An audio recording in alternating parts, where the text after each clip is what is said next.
হায় আল্লাহ রব্বুল আলামিন,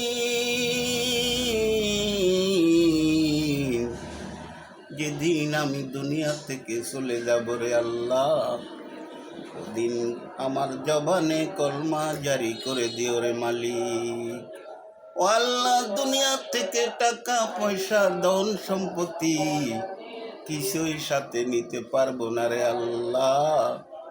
ও আল্লাহ, শুধু 3 টুকরা সাদা কাপড়ের কাপড় নিয়া এই দুনিয়া থেকে বিদায় হইতে হবে রে আল্লাহ। ও আল্লাহ,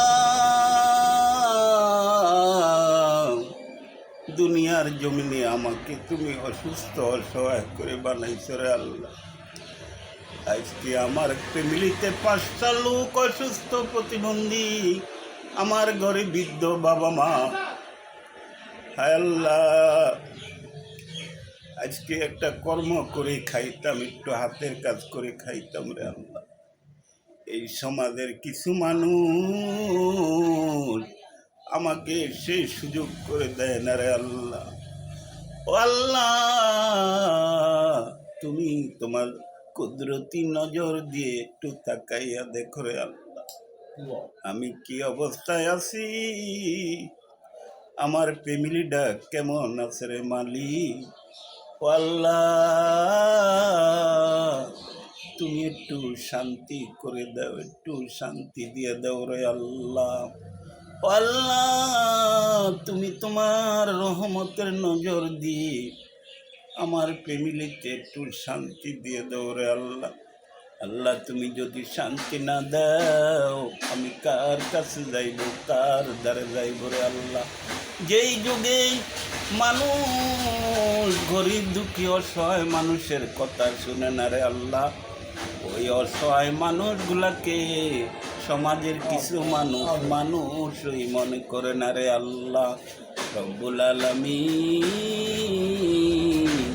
যার টাকা আছে পয়সা আছে, যার ক্ষমতা আছে রে আল্লাহ, ওই মানুষটারই সমাজের মানুষ মূল্যায়ন করে, সমাজের মানুষ অনেক দাম দেয়।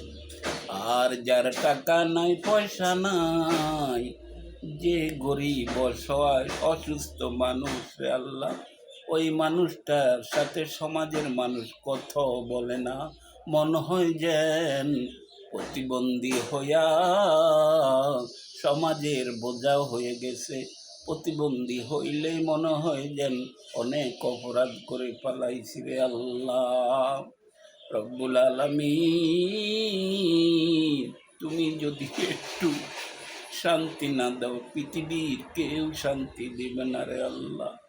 লা ইলাহা ইল্লাল্লাহু মুহাম্মাদুর রাসূলুল্লাহ সাল্লাল্লাহু আলাইহি সাল্লাম।